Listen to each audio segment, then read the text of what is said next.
Developing now, shockwaves rippling through one Snohomish County community this morning. This after a 13-year-old girl was shot and killed inside a mall. This happened at the Alderwood Mall in Lynnwood. Police say that girl caught in the crossfire of a gun battle in the food court.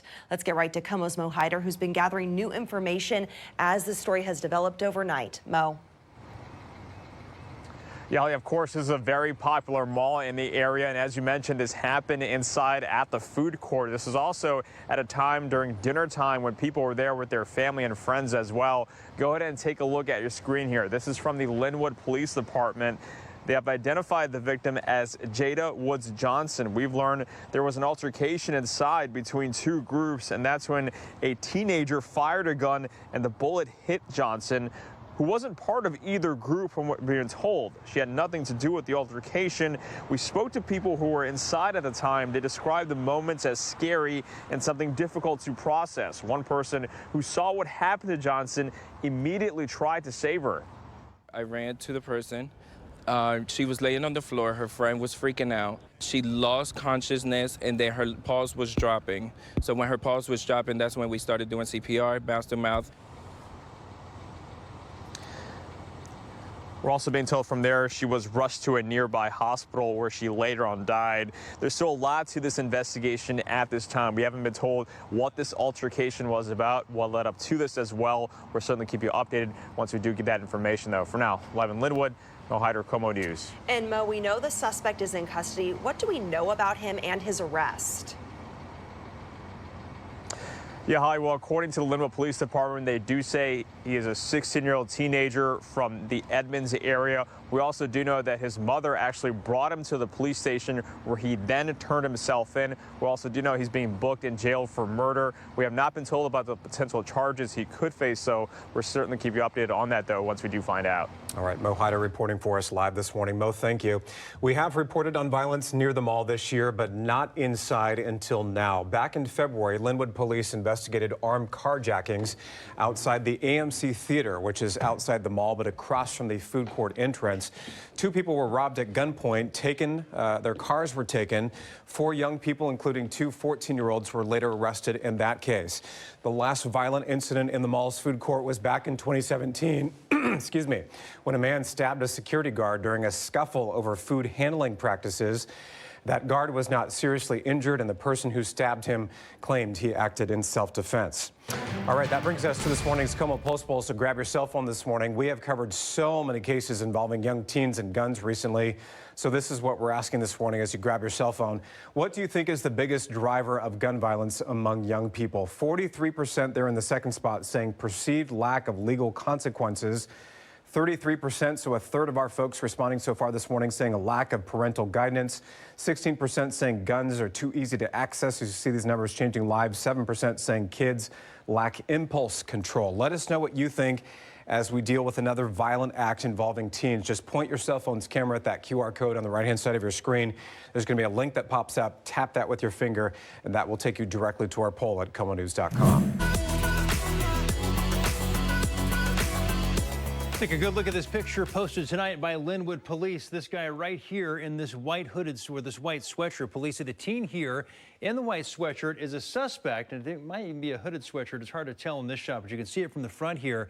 A suspect in a shooting that happened in the food court this evening at Alderwood Mall. He remains on the run tonight. He's believed to be armed, and they're asking for anybody who recognizes this guy. I know it's a little hard to see his face, but maybe you recognize him just from this shot here to call 911. Ryan Sims joins us tonight. He's been working on this story all afternoon and evening long. Ryan, what's the latest for us tonight? What have you learned? We learned some pretty troubling things about what happened here at the Alderwood Mall, Preston. First and foremost, the victim in this case is a teenage girl. We don't know her exact age, but she is a teenager, and more heartbreaking and troubling than that already is the fact that it is not an exaggeration to say that she was in the wrong place at the wrong time. I want to kind of picture this, paint this scenario. It was about 6:40 p.m. There are families here. It's teeming with people. After all, this is the day before a major holiday, so people have off tomorrow. They're spending the weekend they're spending the weekend at the mall, the beginning of the weekend.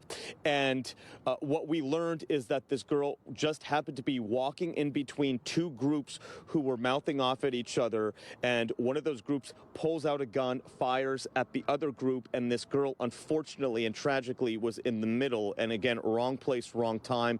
She was taken to the hospital with life-threatening injuries. We spoke to a witness who said that that girl was shot square in the chest. One of the witnesses that we spoke to was just so compelling and awful to hear what he went through. All this happened right by his shop. He's an employee here at the mall at a clothing store. He hears the gunshot while everyone else is understandably running away. This guy has military experience. He told us that it is his training that when you hear trouble, because of his military experience, you don't run away from the trouble, you run towards the trouble. That's what he did. He was one of the first people to get to this girl as she's on the floor of the food court here, and he was among the people who gave her CPR, revived her, but he said that it was a struggle. She was shot in the chest, so it was a struggle to keep her around until medics arrived, but he did that. He and his friends also gave her, mouth to mouth. Again, it was part of CPR. Her pulse started to go down. They brought her back time and time again. And this guy said that, he never thought that something like this would happen. You see it in these worst case kind of scenarios. Obviously, they have drills for this here for employees to go through this here at the mall. But he said that, the fact that he had to use his military training and his military experience to help revive and keep alive a teenage girl who was, again, in the wrong place at the wrong time. He said it just broke his heart, and you got to feel for him. We also spoke to other employees here who said that their training kicked in. Their training in terms of active drills, active shooter drills, where at the sound of those gunshots, they heralded everyone in, all the customers into their stores, shut those security gates that you see that they shut down at the end of the night. They shut those security gates down. All the customers who were in the store got put in the back. They hunkered down in the backs of those stores with the doors locked until they were given the all clear for police and, from authorities. So it was just a dramatic, sad day here at the mall. And it goes to, we got to underscore this too, that again, it was teeming with people. This is the beginning of a holiday weekend, and again, a lot of people had off tomorrow, so we saw more than usual, more than what we would normally see on a Wednesday night, families starting what would be a 4-day weekend here. And so many of the people who had to hunker down here in the aftermath of this shooting said that they were traumatized, they were shaking after what occurred here. Preston. Well, Ryan, talking about the actual mall itself, what happens there now? I know that was taped off by police tape today, and it was quite a mess as the lockdown took place, but there's that investigation now. I mean, where that girl was shot. What happens after this? Well, I think, you see there in the distance that there's still at least one police car there in the distance. We're going on about almost 5 hours since this all happened. So we have at least one, if not several, police vehicles on the scene. But it is our understanding from mall management and mall authorities that it is going to be business as usual. It is expected that police will wrap up sometime in the next few hours. And I checked the mall website. They say that they are still going to be open, business as usual, 11 o'clock tomorrow morning for a day that could be teeming with families, people heading out for 4th of July, doing some 4th of July shopping. So despite everything that happened today and really kind of the frantic, fraught situation that occurred, it is going to be business as usual tomorrow, 11 o'clock in the morning here at the Alderwood Mall, Preston. Well, what a tragic situation. I know a lot of people are probably thinking tonight, gosh, it's not safe to go to the mall now, and it's one of the only ones there in Lynnwood that people can actually go to. Hopefully things get safer from here. Ryan, thanks for the update tonight. We appreciate it. Can you walk us through what happened this afternoon? So unfortunately, this evening at approximately 6:04 p.m., we had an altercation inside of Alderwood Mall near the food court involving two groups of people.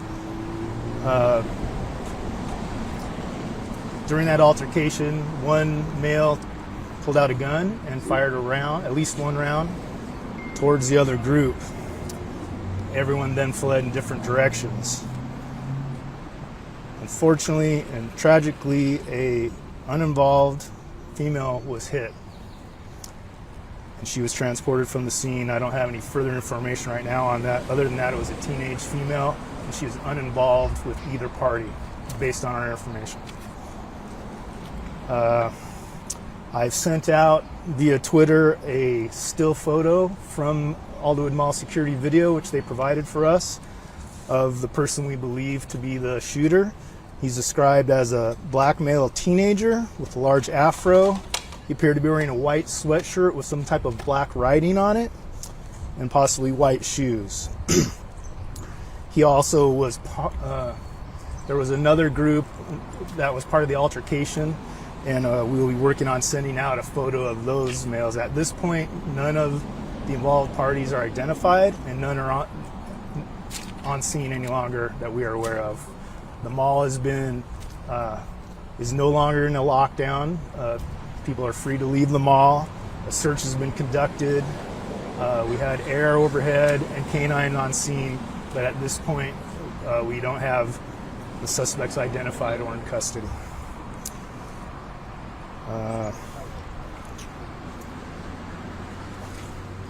So our heart is, of course, with this victim who was shot and had nothing to do with the altercation or anything else. And so our concern are with her and her family, and we've got everyone on scene doing a full investigation, both in conjunction with Alderwood Mall, who's assisting us, and with our fellow agencies in the area. I'm going to try to answer any questions. I don't have much additional information.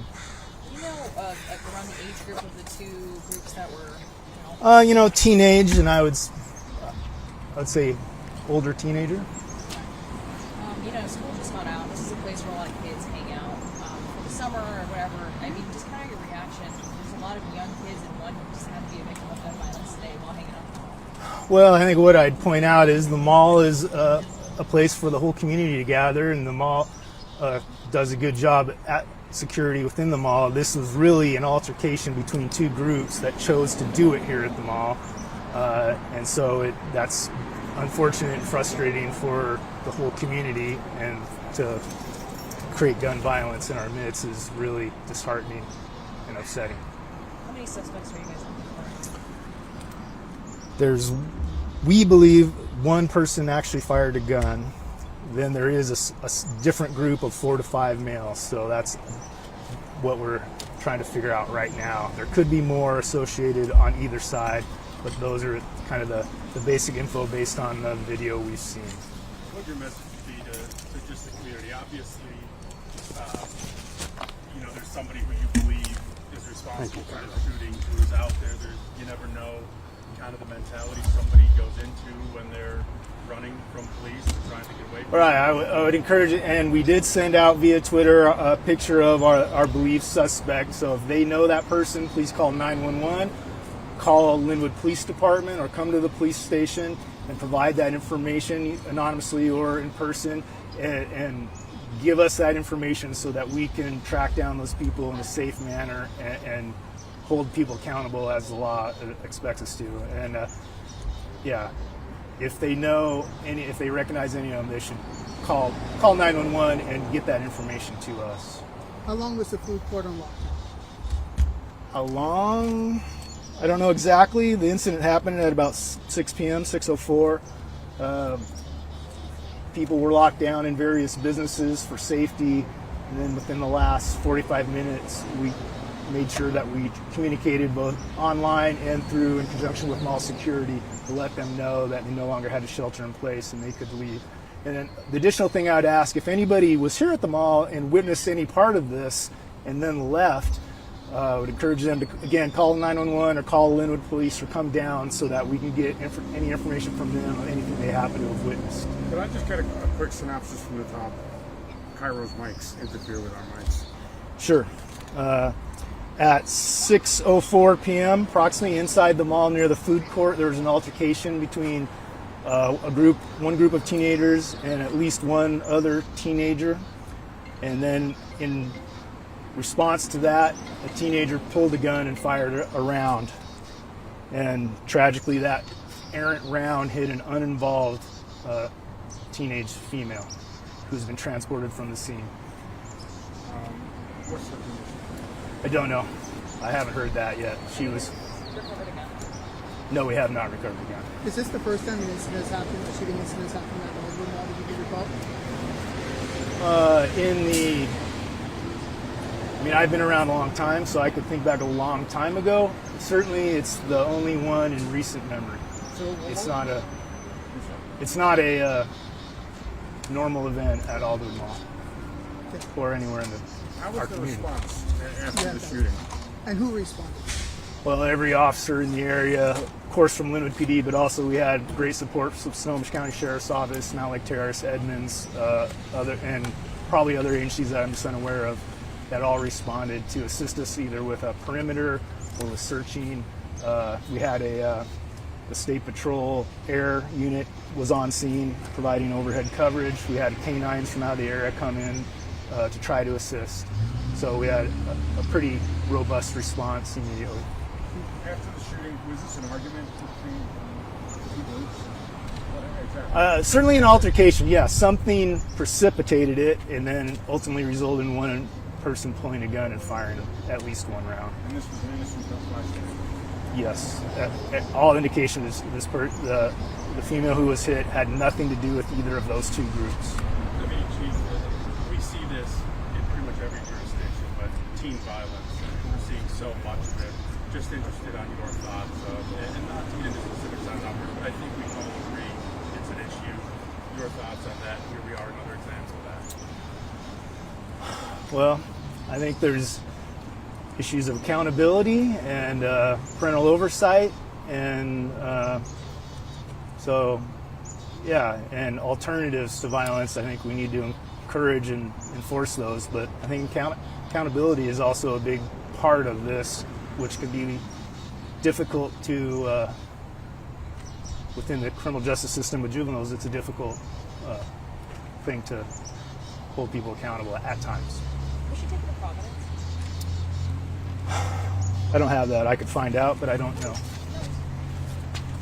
Suspect. I'm sorry, Chief, do you have kids? I do. And I can't help but notice you seem emotional. I am. It's upsetting on a number of different levels. To have a totally innocent teenager hit is very upsetting. To have other teenagers engaged in this behavior on the eve of a national holiday, also upsetting. I grew up in this area. I went to this mall. I still frequent it, and so to have this kind of violence, senseless violence occur is upsetting. It's upsetting for the officers and, of course, anyone that was inside the mall trying to enjoy a pre-holiday shopping event. I know suspects still on the run. Any danger to the public? Well, I guess yes, in the sense that that person is armed or was armed, and we have not recovered that gun or that person. So there is a continued generalized threat to. I don't think it's. There's not a random ongoing thing, but the person is clearly a threat and needs to be taken into custody. Yes, the description and I did send out a photo via X or Twitter. Was a black male teenager, probably 15 to 18, with a large afro, wearing a white sweatshirt with black writing on it, and yeah, that's the details we have right now. Now you mentioned that that they chose to do this here. Was just to say they? No. They didn't come here to do that event. No, it's just that they came here and then decided to engage in violent behavior. So that's what I mean. Not that they came here to do that. What are some activities that kids could do besides just hanging out at the mall? Just because I know Lynnwood has been doing some stuff, so maybe some stuff that's upcoming that kids and parents could enjoy with their families. Well, the 4th of July weekend, there's got to be fireworks shows all over the area. I would encourage everybody to attend, safe and sane one. A family barbecue would be a good idea, or going to the park and engaging in, just better outlets than random violence, which is just pointless and disheartening. The investigation still going on. Do we think this may have been gang related? I haven't had any indication of that specifically. Okay. No. That's all I have for now. So watch Twitter. We will provide any additional photos that might assist the public in helping us identify these involved people. All right. Thank you.